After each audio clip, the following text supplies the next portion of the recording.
to anybody out there that's watching, if you feel like, man, I've gotten so off track, I've missed so many calls from God, and I don't even feel like I'm even worthy enough. I'm here to tell you, if you're still alive, He's still got a plan for you. If you are breathing, He still has a plan, an assignment for your life, even if right now you can't see it. I believe when it's a call from God, it is a desire or a feeling that you can't escape. Mm-hmm. It will find you anywhere and everywhere. Mm-hmm. It doesn't matter what environment you're in. And I think a part of you has a desire to do it, but you're scared and you're fearful. Maybe what people would think, maybe of others' opinions. The good thing is about God, He don't care about what you feel. If He's called you, mm-hmm. He will equip you and provide provision for you to walk out the call and give you the grace mm-hmm. to fully answer that call.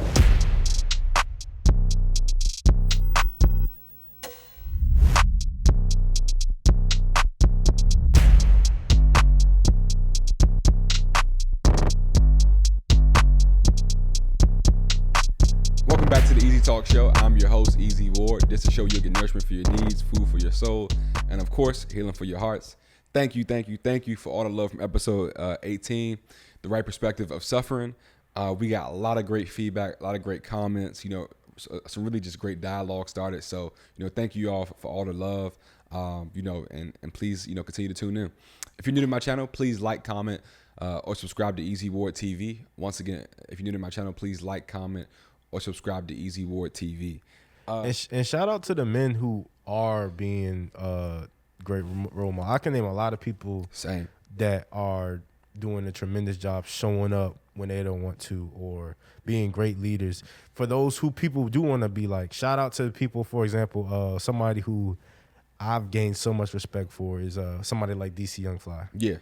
Who is started off as this crazy dude on the internet that everybody thought was just for the gimmicks, who had tattoos on his face that we could judge him for, but he went through something. Yep. And he has a story and a testimony about losing his wife, being stabbed, all these things. But the first thing is he goes on these platforms now and starts talking about God. Yes. Deion Sanders is another one. Public. You won't hear him start a conference without saying thank you, God. Yep. Thank you, Jesus. Yeah. Because CJ Stroud. Yeah. There's athletes, it's becoming more apparent, I think, with public figures, but it's needed. It's a remnant happening. It is a true revival happening right now in the body, I believe, where people in every walk of life, every industry, Jesus Christ's name is going to be put on display, and it's paramount. Right. We want to stay here, or we want to go to the second? Is there any, there's a lot of, like I said, I think this is one of those things that we'll have to revisit and do the elephant in the room part 2. I'm interested to hear what, I guess, the audience or, Same. everybody thinks about just stereotypes when it comes to men. So I would like to hear or read some commentary about that, and then maybe we can talk about that. Same. So if you got any comments on this topic, hey, feel free to drop them, below, on the Instagram comments, YouTube comments, TikTok comments. We'd love to review them and just and have more discourse and and discussion around it. Yeah. Second is we didn't even talk about men in the church to get women. I ain't. I'm sorry. or the lustful eye in the we ain't. Oh, man. We'll talk. It's so much. There's elephants in here, right? Yeah. I wanted to talk to you about breaking generational curses, and a lot of times we'll put pressure on ourselves, but we're supposed to be the blueprint. And we're supposed to be the template, and we're supposed to be the design that other people follow, and not supposed to be following somebody else's blueprint or design. So basically, I wanted to talk about just being a generational curse. What does that mean? Being the one for this specific thing. And, that's what I want to talk about. Man. Oh, man. This is another heavy one. And it's so heavy because sometimes what I believe is that when you're going through like real turmoil and chaos and things are just like, you know, all hell's breaking loose basically. Mm-hmm.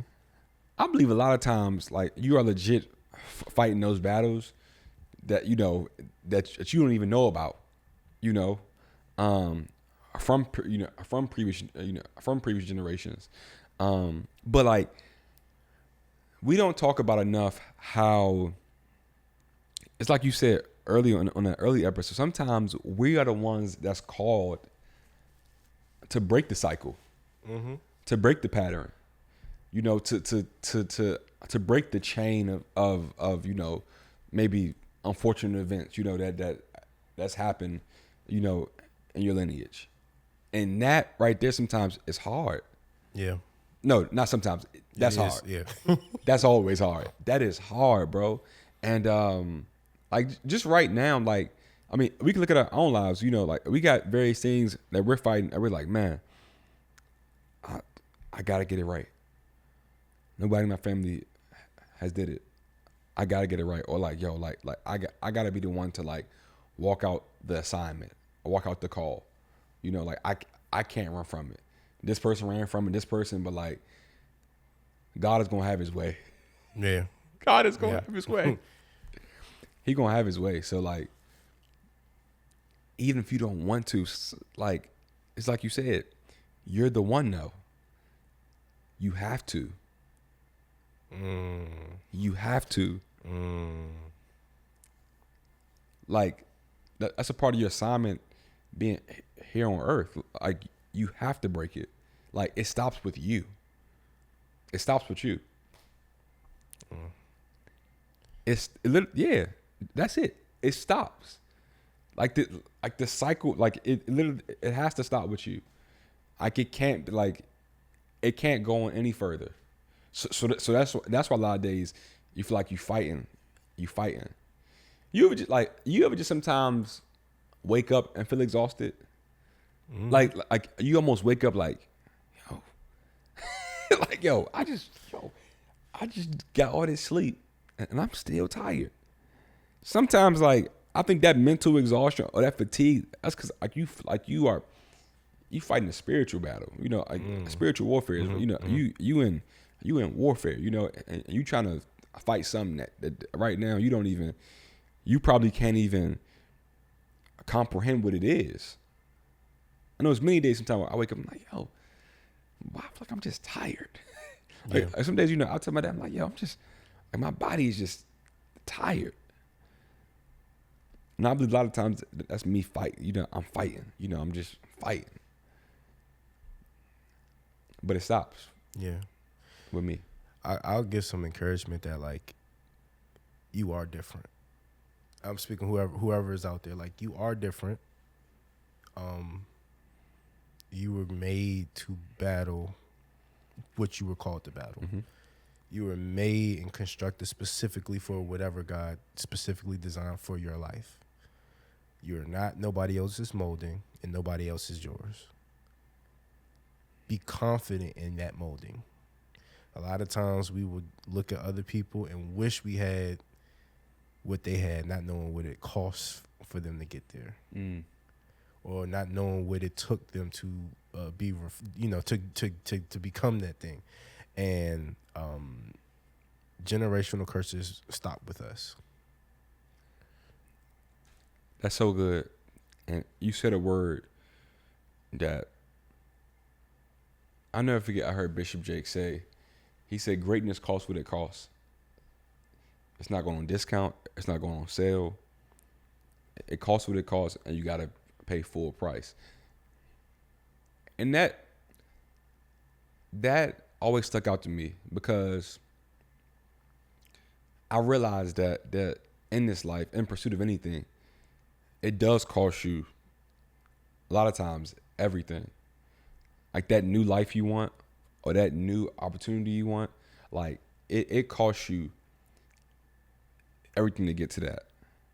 Anybody that we deem any level of remote success, where they got to, it cost them something. And I think right now we diminish the importance of the cost and the sacrifice that it takes to achieve anything, any level of success, anything, starting a family, starting a job, business, relationship, like, I mean, whatever it is, you know, like we don't talk about the importance of like how much that thing really costs. Like that is like, you are really, to get that new life you want, you give up everything. Like, you sacrifice everything, like your time, your energy, your relationships with friends, family, everything. So like, it's somebody out there that is watching, that's going through something, and they're like, man, I always feel like I'm fighting. And like Dan said, you know, we're here to encourage you that, like, you are fighting, but you are the one that it stops with. Like, it's gonna stop with you. Yeah, like, I can't think going back down, like, just what we just talked about, being men going to church. I didn't see. I know my granddad went to church, but I couldn't tell you what his relationship with God was like. Yeah. I know my dad has a great relationship with God. I didn't see him go to church. I had to think about what I wanted for my family, though. What example did I want to set for my wife? What example did I want to just have for my personal self? And when I really sat down and thought to myself, I said, if waking up at 8 in the morning, if that's all it's going to take, and a tank of gas to get to this building, to show God that I want to show up for him, not just at home, but outside, that's what I got to do. That stopped with me. What battle, or what is that thing that you have in your life that has to stop with you? Because a lot of times we'll see something for so long. We'll see a pattern for generations, and something has to give. Even us as Black people, just being like straight, quite for like, things are just passed down just off of behavioral things. Not thinking as people, not thinking we can do this and that. Obama doesn't become president without everybody who came before him, but at some point Obama had to make a decision as well, like, I can do this. Yep. Because Obama did it, Kamala is about to do it. Like, you know, not to make this a politics conversation, but like, we have a chance to see. I didn't think it was going to be that quick that we might see a Black woman president. Yeah, I didn't think that was possible. Same. So like, we're starting to break, Black people, or just people in general. We've been breaking these barriers. What's your barrier that you're gonna break? Is the question. What's your barrier? Yeah, like, what is it? It's everybody has one, and like I said, everybody, we're called to break them. We can break them. You have to have faith that you can do it. Like, and even like even going on that, you know, one thing too that I would encourage somebody today is this though. When we talk about barriers, or, you know, just achieving anything, we're not talking about like how can I say it, like fleeting things, or like, we're not talking about like material success. And that's not what I mean by any of this. Like, I want to make that clear, because I think sometimes in culture, like, that's what gets pushed, but that's not what I'm pushing. Kingdom success is being obedient to the will of God for your life, listening to what He's telling you to do, and living that out to your fullest extent. So when people often ask me, like, you know, what's your goal? I tell people this all the time, and I mean this so sincere. My goal, like, is only to see how far I'm meant to go. It's not about anything else, but I only want to see how far God has for me. Like what's my apex? What's my pinnacle? What's my top point? Right. Once I get to that, like, you know, I mean, I'm content now, but once I get to that, then like, I feel like my job is complete. But I'm not like, because I think right now in culture, like everybody's pushing like, you gotta have this kind of car, this kind of house, this kind of job, like all that, and those things are fleeting. They come and go. Right. That's not what we push on this platform. And this is about being obedient to your kingdom assignment, living in your God-given purpose. That's what we call success. That's true success, because with that success, you find fulfillment in Him.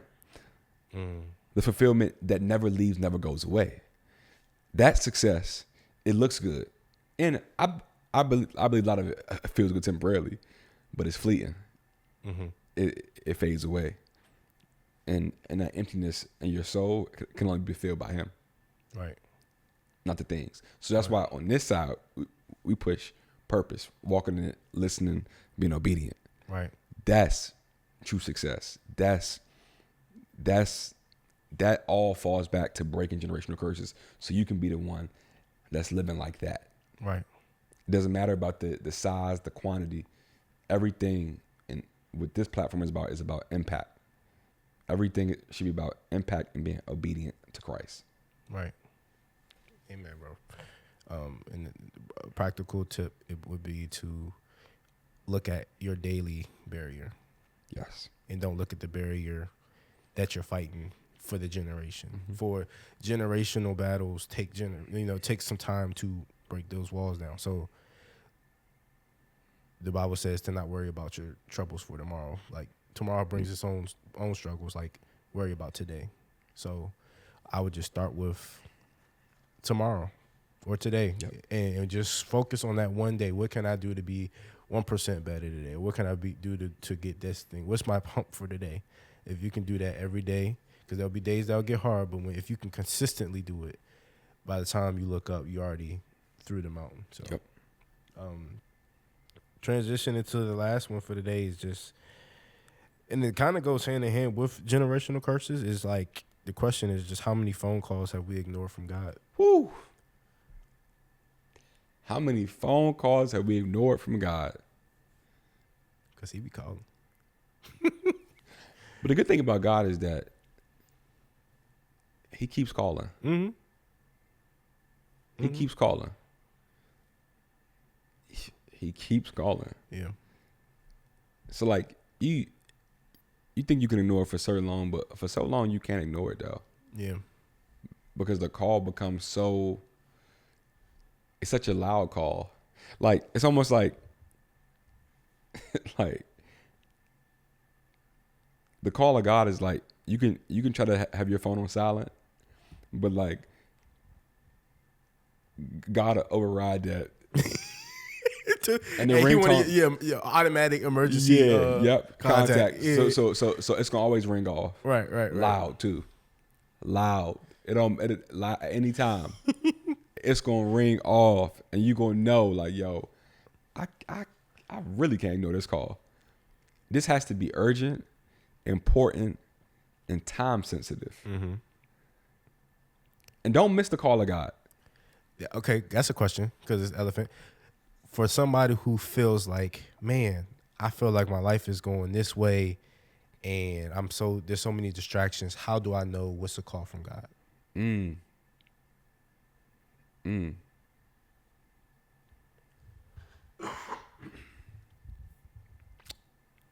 Well, I'm gonna answer your question, but I'm gonna say this first. To anybody out there that's watching, if you feel like, man, I've gotten so off track, I've missed so many calls from God, and I don't even feel like I'm even worthy enough. I'm here to tell you, if you're still alive, He still got a plan for you. Amen. Yeah. If you are breathing, He still has a plan, an assignment for your life, even if right now you can't see it. So just be encouraged there. But your question was, because I just forgot as I was saying it. For people who may feel like they're distracted or feel like, man, I have so much going on. How do I know this call? Or if we was to put a phone call right now, like how would we know it's from God? Man, that's a good question. I'm doing my best to answer that from my personal experience. So bear with me here. But I believe when it's a call from God, it is a desire or a feeling that you can't escape. Mm-hmm. It will find you anywhere and everywhere. Mm-hmm. It doesn't matter what environment you're in. Contrary to where that call may reside, contrary to what that call you feel like it can find you at. But I feel like when it's a call from God, it finds you wherever you're at, and you can't escape it no matter how hard you try. You can't blend in because you're not meant to blend in. You know, right? And I think a part of you has a desire to do it, but you're scared. Talk about it. And you're fearful. Maybe what people would think, maybe of others' opinions, maybe just you don't feel inadequate. The good thing is about God, he don't care about what you feel. If he's called you, mm-hmm. he will equip you and provide provision for you to walk out the call and give you the grace mm-hmm. to fully answer that call. Yeah. So yeah, I'm gonna stop there because I think you got some good stuff to add. I agree everything you said. So I think that there was a great answer because we're in line there. It's like I feel like if it's a call from God, it's one of those things that you kind of, if you have a voice, because we all have a conscience, we all have a voice in our head. If there's a voice that doesn't sound like you, I don't know if that's easy to explain. Yeah. It might be the Spirit talking. Because we were all given the Spirit. Yep. Whether you realize it or not. The Spirit lives and dwells within you. Now, you might try to hide the Spirit or diminish the Spirit, and you have all these other appetites that might try to overshadow what the Spirit is. But we have these convictions. We have these things, these thoughts in our head that, you know, I have a natural, like, okay, that plant right there is green, this is blue. But then there's a weird thought that might come around. You shouldn't do that. Yeah. Turn around. Look to your right and see the guy over there. It's like little weird stuff. Go talk to that person. Or random idea, boom, out of nowhere, out the blue. Do the podcast. Do the Easy Talk podcast. Do a live show. And then, like for real, yeah, you're right. It starts from this place, this just a random thought that you think is random, but it's really not. It's a seed being planted by the Spirit. And then what God will do, he'll also feed you these things in dreams. He'll feed you these things when you're just randomly writing things down, when you're reading and what you're consuming. And like you say, he meets you and finds you wherever. You could be in a party. You could be doing whatever you think you're doing. And it's a random thought just clicks in your head. And then he'll start sending confirmations along the way. Like, that was me who called. Yep. Hey, did you get my call? So like, okay, it was to start the live. Like, just we're gonna talk about it in the next episode, I guess. But like, if the thought was to start a live show, yep. And then you see somebody later that day, hey, I don't know what it was, bro, but something told me to just tell you that you should start a show, and you start getting all these confirmations. And I think the thing that confirms that it's a call from God is when you start to test that thing. Yep. Woo. Not to test God, yeah, but when you start to test out. That thing, like when you, whatever it is, it's like when you're trying to see if the water's hot, and trick is, if you guys cook out there and you're frying chicken or something and you got hot oil, the pan is hot but it's not bubbling. The way to test to see if it's activated is you get some cold water and you throw the water or just a little splash into the oil. If it's hot, it starts to fizzle. If it's not ready yet, it won't be no pop. People who cook know what I'm talking about. When you start testing when you start trying to see if this was God and asking God, and we start to vocalize that, he'll start giving you that confirmation. Yeah, that's good. And then things that you thought were hard become easy. Yep. That's good. Things that you thought you weren't ready for. There was phone calls, e.g. that my first video ever turned into a commercial. Ever. I didn't even schedule that meeting. My dad scheduled it for me. My dad had, real quick, sorry, this is just testimony. No, my dad had my how I started in video world. COVID happened. I was playing around with graphics I was doing graphic design for my chapter and for the basketball team at Old Dominion. What happened was my aunt called. COVID happened. I couldn't find a job. Wasn't doing anything. My aunt called me. Hey, what do you want for your birthday? At that time, I was researching cameras. I never said I never asked for anything for my birthday because I'm not that birthday person, right? My aunt was like, "No, for real, this time, what do you want? I never get you anything." And it was something weird about her voice that day that I questioned it, and I said, "You know what? I like a camera. Okay, whatever camera it is, let me know how much it is, and I pay for it." I tested it. I didn't want to take advantage, so I told her what half the camera cost. It was like a $1,500 camera. I said it's $800. I paid for the other $700 camera, whatever. I paid for this camera. From that, I started playing around with the camera. I learned how to use it. My dad got prostate cancer. He was like, "You know what? I want you to record a video for me, and I can show it to my friends. Just letting them know you don't got to get your prostate removed." I followed my dad on his last day of treatment before he became radiation free. I made a video for him. My dad, without me knowing, talked to the hospital, which was Hampton, talked to the hospital, and what he did was he was like, "Yeah, I got a son. You would love me," and he's great at marketing. Never had a marketing job a day in my life. And he scheduled a meeting with the marketing department. And he told them he would be present to give them the testimonial because that's what they were there for. They were like, "Yeah, Mr. Holmes, come tell us your story and how we did with your service so we can put it in the newspaper." And he was like, "Yeah, I'll do that. But let's have a meeting. It'll be my son present." The day of the meeting comes. "Hey, Dan, that video you did, yeah, I scheduled a meeting. Take that to Hampton, and I'm not going with you. It's just going to be you showing up." This is the first video I ever did. Wow. Something that was an idea. I didn't know I was going to be doing full-time production. It started off as, I just want to get good at this thing. Why am I researching YouTube videos? Why did my aunt ask me what I want for my birthday? Why did my dad tell me to make it? He didn't ask me. He told me to make this video. Why did he tell me to go to Hampton? I went to Hampton, bro. They had a meeting. And they saw me. They were like, "Where's your dad?" I'm like, "Oh, he didn't come, but I have this for you." They didn't take me to no office. They sat me right there at the lobby where you checking at. Bro, that provision is crazy. My bad. I'm just saying. Yeah. I thought we were supposed to go to this back room because it was supposed to be this meeting. They said, whoa, not right there. Play the video at the desk. People right next to me checking in as I'm playing this video. The dude saw this 2-minute video and said, "Wow, you really have a talent. We want to buy this from you." Just like that. That turned into, hey, the president, Dr. Harvey of Hampton, he saw it. Hey, he called me personally. "Hey, Daniel, this is a great video. We want to buy it. We want to make it a commercial."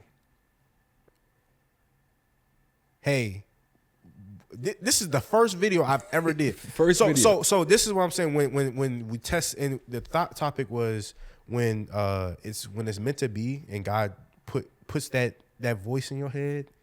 Hey, you should start looking up cameras, man. Just research a little bit so you know what you're talking about. Oh, try this channel right here. This one. Mm-hmm. He started talking to my aunt. Call Daniel for his birthday. He put my name in her heart. She called me. And so was he, Daniel. He deserves it. He never asked for anything. Camera, boom.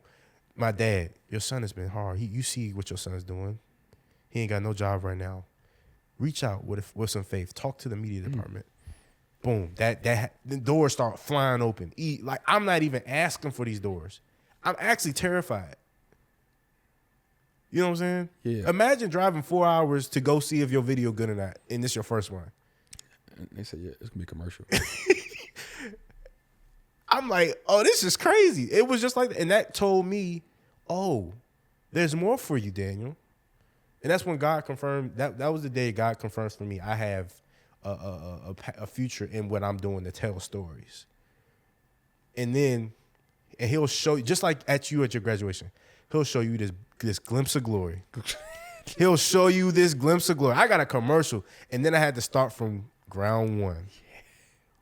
Where I seen what I can have, but now I have to grind for it. I have to learn the language. I have to meet people. I have to take more and more and more risks. The more and more risks I took, the bigger the reward. But it's still kind of like I haven't even gotten back to that point that I was at. He showed me that glimpse of what it could be.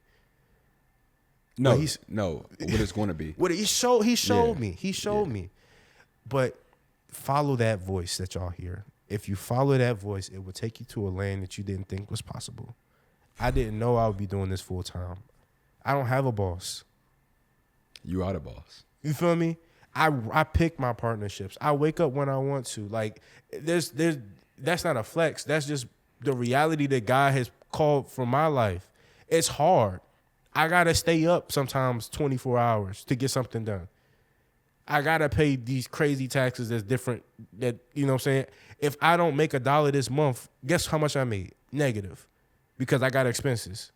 So like there's pros and cons with it, but God will give you and lead you down a path that won't fail every single time. But it starts off with a seed and an idea.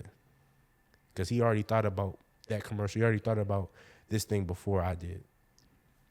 Sorry for the long testimony, but no, you good. You good. Cause that, I mean, that blessed me. So I know it's gonna bless somebody else. Like that is good, man. That was rich. I don't have anything. I don't have anything else to add. It's just to close it out. It would just be like, follow that voice, bro. Yeah, I think for me right now, I don't think I got anything else to add to that either. But let us know, how this conversation was for y'all. If you like this conversation, we can do Elephant in the Room Part 2, maybe a realer version. Y'all may have some more topics that y'all want us to tackle. And we're open to tackle them. But this is the Elephant in the Room. Easy Warden down. So this is a really great productive conversation. And until next time, we'll see you guys later. Love.